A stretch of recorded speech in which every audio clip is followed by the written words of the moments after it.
சாய்ராம். என் அன்பு குழந்தையே, உனக்குள் இந்த சாய் இருக்கிறேன். நீ நினைப்பது நடக்கும். நீ முயற்சி செய்யும் காரியங்கள் வெற்றி பெறும். உன் முயற்சிக்கான பலன்களை கிடைக்கும். நீ சந்தோஷமாகத்தான் இருப்பாய். இப்படி நான் உனக்கு சொல்கிறேன்.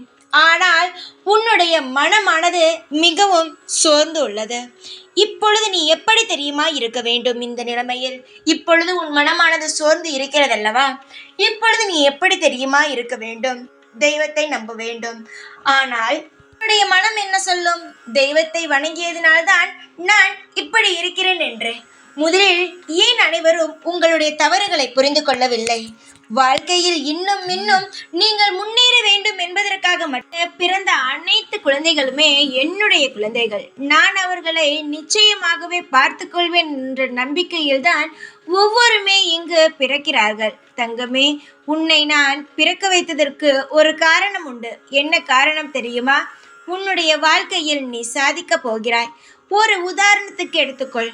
ஒரு விளையாட்டு வீரன் எடுத்த உடனேயே அவனுடைய வாழ்க்கையில் அவன் எல்லா விஷயத்தையும் பார்த்து விடுகிறானா?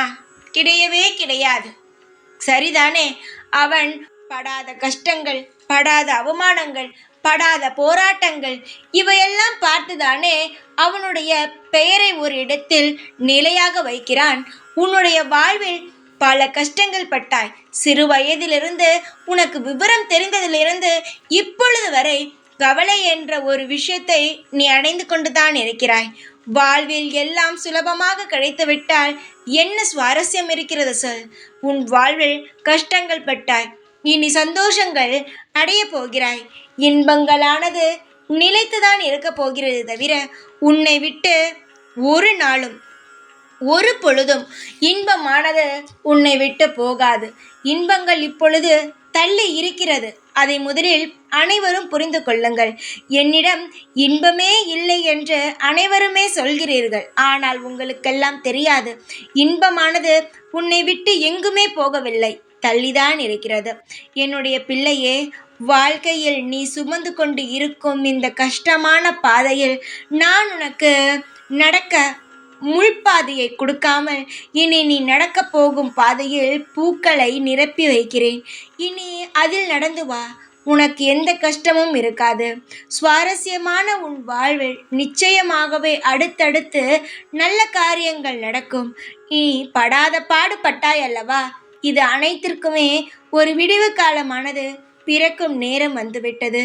சீக்கிரமாக இந்த சாயின் ஆசிர்வாதத்துடன் நீ அழகான ஒரு நந்தவனம் போல வாழ்க்கையை வாழ உள்ளாய்.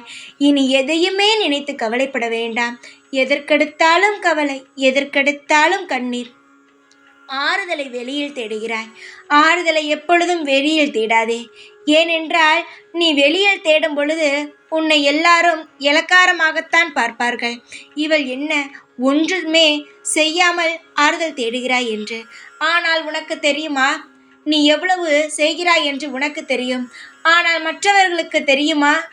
நீ உன் வாழ்க்கையில் இவ்வளவு விஷயத்தில் போராடி நிற்கிறாய் என்று தெரியுமா? தெரியாது. எப்பொழுதும் வெளியில் நீங்கள் ஆறுதலை தேடாதீர்கள். உங்கள் வாழ்வில் நன்மைகள் உண்டாகும். இனி நீங்கள் எடுத்து வைக்கும் ஒவ்வொரு அடியிலும் என்னுடைய விஷயமானது இருக்கும் தங்கமே.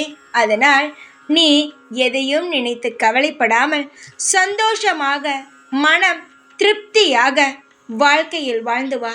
உனக்கான அனைத்தும் உனக்கு நிச்சயமாகவே கிடைக்கும். ஓம் சாய்ராம்.